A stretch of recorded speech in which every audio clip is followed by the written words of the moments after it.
გამოქვეყნდა რუსული ავიაციის პორტრეტი პროფილში და არა მხოლოდ ავიაციის. ეს სტატისტიკა ზოგადად სახელმწიფოზე გვეუბნება ბევრს. თქვენ ახლა უყურებთ რუსეთის 20 ყველაზე დიდი აეროპორტის მუშაობის კარდიოგრამას. რამდენად იცავდა გრაფიკს გაფრენები 2024 წელს და რამდენად 2025-ში. მწვანე ხაზი 2024 წელია, მოწითალო 25. ალბათ პროცენტების კითხვის გარეშეც ამჩნევთ, რომ შარშან გრაფიკის დაცვა გაცილებით უფრო გაუჭირდათ, ვიდრე შარშან წინ. აქვე ერთი შენიშვნა. ამ სტატისტიკაში არ არის გათვალისწინებული 15 წუთიანი დაგვიანება. მე გარითულებაო. მოსულო.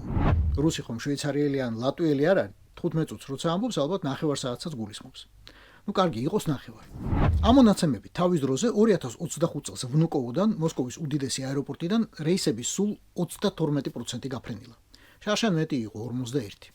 დომოდედოვოდან და შერემეტიოვოდან, რომლებიც ასევე დედაქალაქს ემსახურებიან 50-50. ყველაზე კარგად მუშაობდა შორეული კრასნაიარსკი 75%, 10%-იანი კლება 24-დან. შემდეგ მოდის კიდევ უფრო შორეული სურგუტი 72% და პულკოვო პეტერბურგში 71%. თუმცა 2024 წლიდან ვარდნა 13% ჰქონდა. 71% ჰქონდა მაჩვენებელი ყაზანსაც თათრეთში, რომელიც ერთადერთია გამოსწორებული სტატისტიკით. 2024 წელთან შედარებით 3%-ით მოუმატია. სხვა ყველა აეროპორტი 19 უდიდესი 20-დან 2025 წელს ვერ ახერხებდა რეისების გამგზავრებას თავის დროზე. მთავარი მიზეზი, როგორც გვეუბნებიან, უკრაინა ყოფილა და მისი დრონები, რომლებიც 2025 წელს თურმე რუსეთის დიდ ქალაქებს უფრო მეტად აწუხებდნენ, ვიდრე 2024-ში. უნდა შევნიშნოთ, რომ უშუალოდ ამ აეროპორტებს არავინ არ ერჩის. მათ არ უტევენ დრონები, მაგრამ ჰაერში იმდენი ეკიდება, რომ სამოქალაქო რეისები ვეღარ სრულდება. Нахуй!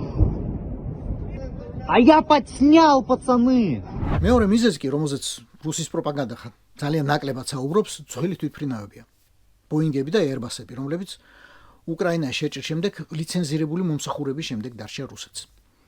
თავიდან მათ ირანში გზავნიდნენ. იქ წარმოიდგენთ, რომ რუსებზე უკეთესად არემონტებენ ტექნიკას, მაგრამ მერე მაგაზეც ხელი ჩაიქნიეს და დაიწყეს ეგრეთ წოდებული საავიაციო каннибализм. В 2025 году российские перевозчики зафиксировали более 800 отказов оборудования. Из-за них рейсы отменяли или совершали экстренные посадки.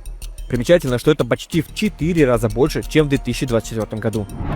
ერთ თვითმფრინავს შლიან, რომ ნაწილები გადააყენონ სხვებზე. ასე იფრინეს ეს 4 წელი. ამ ბოლოს კი თქვეს, რომ ისევ ჩვენი ძველი საბჭოთა რუსული თვითმფრინავები უნდა გამოვაგოროთ. 10 და 15 წელი რომ არ უფრენიათ საერთოდ ისინი. რა ვიცი, ხა თქვენ მაინც გაფრთხილდით თუ იმ დასაწვავში აპირებთ წასვლას, თორემ თვითონ მაგათ იმ ჯართით უფრენიათ და უფრენიათ.